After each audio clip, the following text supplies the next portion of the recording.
Got a Chevy Duramax in my shop today, and I want to go over one of the most commonly asked questions that we face on a daily basis. Clients call us all the time, how do we obtain the best ride quality out of our trucks? Obviously, a lot of people want to buy product, but today's video is about some key points that we want to suggest to you that you need to identify beyond buying products from us. One of the big things, if you have a truck that's got a high amount of miles on it, is you want to have the whole front end checked off your truck.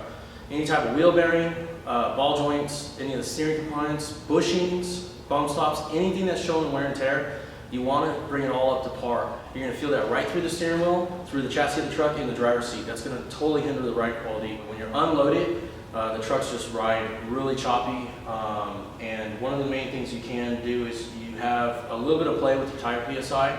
This comes with a huge warning that I need to have you guys not just go off of a suggestion that's across the board. You need to check out whatever tire that you have on your specific vehicle. You need to go to that manufacturer's website and see what they have for a threshold for that PSI rating. If you have a availability to go to a lower PSI rating around town with it unloaded, you want to lean towards that.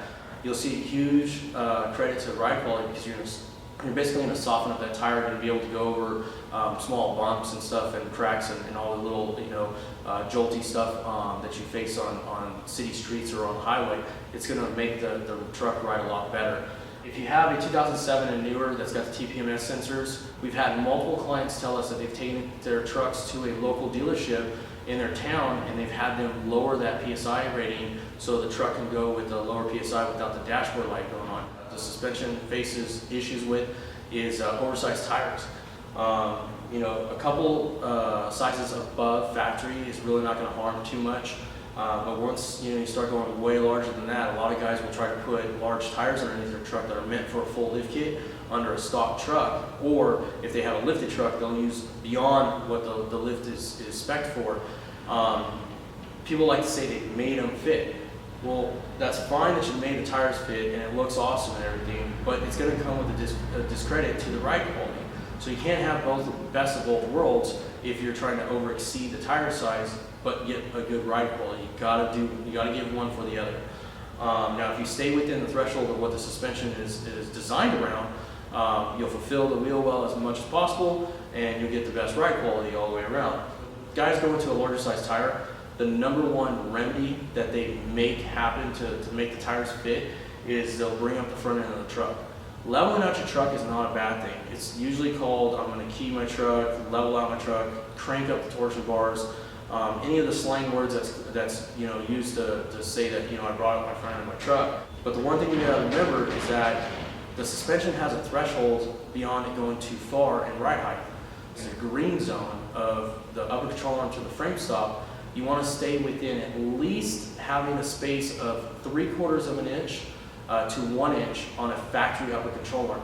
That's going to allow for enough travel to move up and down and not basically lock out abruptly. It's going to come with a little bit of discredit in ride quality, but at least you're within the threshold on that end.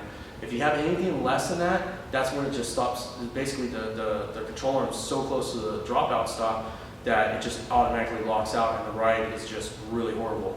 So if you're facing a horrible ride and you're leveled out, that's where it's coming from. To kind of give you an idea, a factory truck will have about 1.5 inches of spacing between the upper control arm and the frame stop. You have your lower control arm against your compression stop.